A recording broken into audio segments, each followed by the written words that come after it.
Shalom saudara sekalian, salam sejahtera dalam kasih Tuhan kita Yesus Kristus. Kebenaran hari ini 7 Maret berjudul Persiapan Satu-Satunya.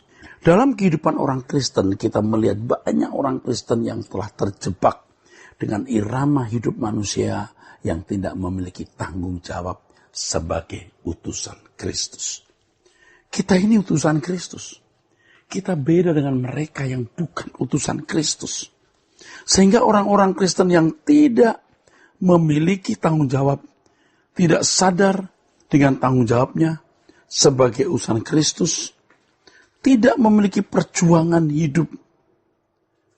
Ya, seperti yang Tuhan Yesus lakukan.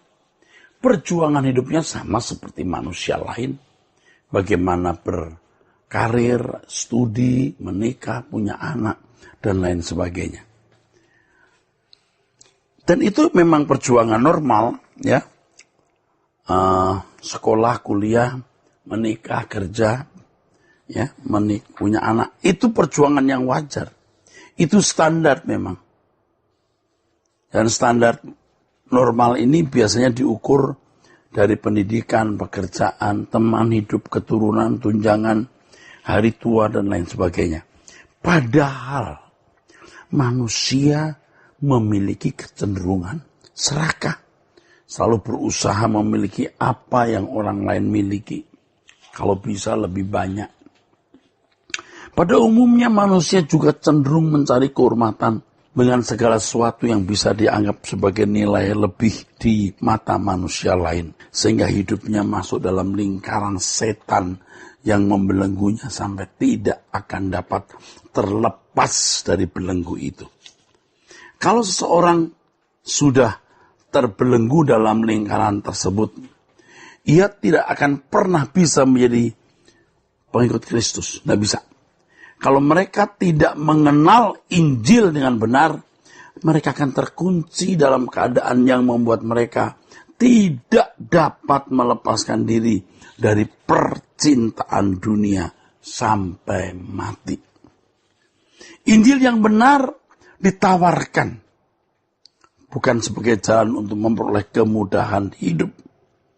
Dengan kemudahan bisa meraih dunia dan segala hiburannya. Melainkan bagaimana menjadi manusia yang sesuai dengan rancangan Allah. Jadi jangan masuk lingkaran itu, saudara. Ya, lingkaran hidup.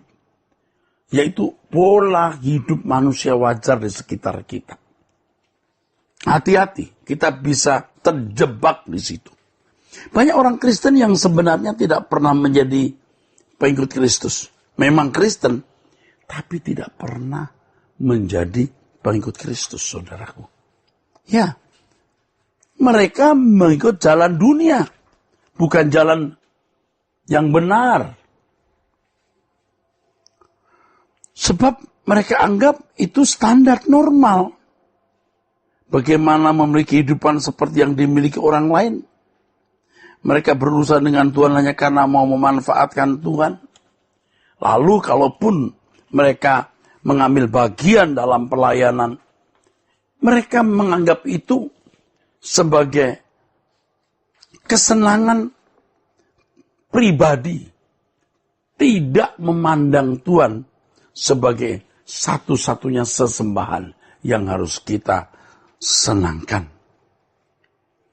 Dan faktanya memang banyak orang berurusan dengan Tuhan hanya karena mau menjadikan Tuhan sebagai alat sarana untuk meraih dunia. Dan konyolnya ada nabi-nabi palsu, ya, pendeta-pendeta atau hamba-hamba Tuhan atau yang mengaku hamba Tuhan tidak mengajarkan kebenaran secara murni. Dan orang-orang itu sebenarnya ya nabi-nabi palsu lah, saudara. Kalau mengajarkan sesuatu yang tidak sesuai Alkitab, itu nabi-nabi palsu, saudara. Ya. Saudaraku sekalian, dan banyak orang Kristen memang membutuhkan Tuhan hanya untuk menopang hidupnya dari segala masalah-masalah duniawi hari ini. Mereka tidak melihat bahwa Allah memiliki rancangan besar bagi kita. Karena Tuhan mau menjadikan setiap kita ini utusan-utusan Kristus. Dan kalau kita menjadi utusan Kristus, kita akan menderita bersama-sama dengan Tuhan Yesus. Dan kalau kita menderita bersama-sama dengan Tuhan Yesus, kita akan dimuliakan bersama-sama dengan Dia.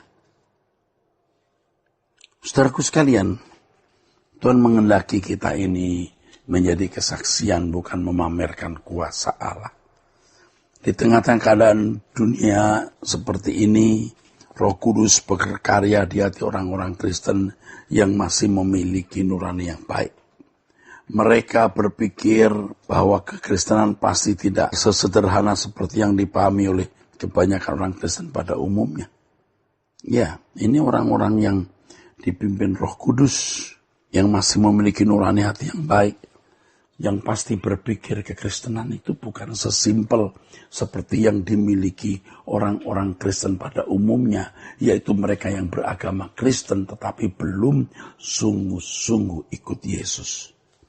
Orang-orang Kristen yang masih bernurani baik akan mulai berusaha mencari kebenaran untuk menemukan kekristenan yang sejati yang dapat memuaskan kehausan jiwa mereka. Ada orang-orang Kristen seperti ini. Tuhan akan menjawab kehausan mereka ketika mereka bertanya, Tuhan, kekristenan yang benar itu bagaimana? Pasti tidak sesimpel seperti yang dianut oleh banyak orang Kristen hari ini. Dan pasti Tuhan akan menunjukkan kepadanya bagaimana kekristenan yang sejati itu. Saudaraku sekalian, dan Tuhan akan membangkitkan hamba-hambanya yang akan mengajarkan kebenaran untuk menunjukkan Injil yang sesungguhnya itu. Nah, pertanyaan bagi kita sekarang adalah, seberapa kita sungguh-sungguh mencari Allah untuk menemukan jawaban?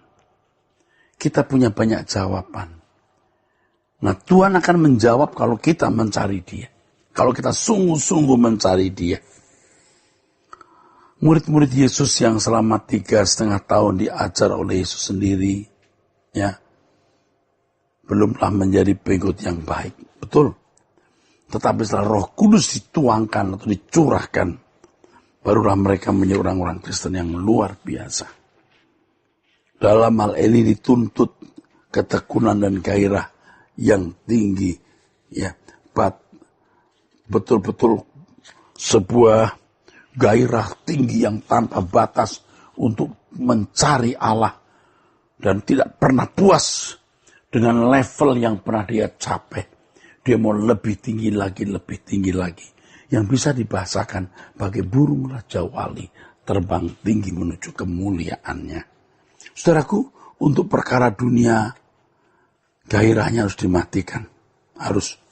Untuk barang branded, untuk mobil, rumah, dan lain sebagainya harus dimatikan. Punya rumah salah, tidak salah boleh. Tapi kalau kemudian masih serakah, nah ini jadi masalah. Kalau seseorang sudah merasa cukup mengenai hal-hal materi, maka hatinya lebih terbuka terhadap kebenaran Tuhan. Tapi kalau orang hatinya belum puas dengan apa yang dia miliki, berurusan dengan Tuhan pun pasti, karena dia mau pakai Tuhan. Jadi kalau kita menghadap Tuhan, kita bisa berkata, Tuhan, aku tidak minta apa-apa, karena aku sudah cukup.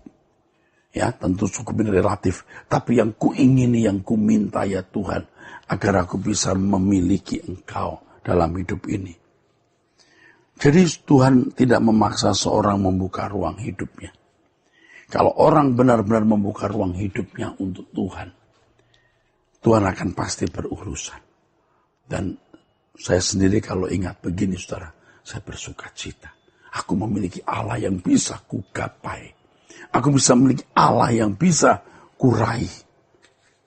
Dan kalau aku hidup di dunia sekarang ini, adalah satu-satunya persiapan untuk masuk kerajaan surga. Kiranya kebenaran hari ini memberkati kita sekalian. Sola Gracia.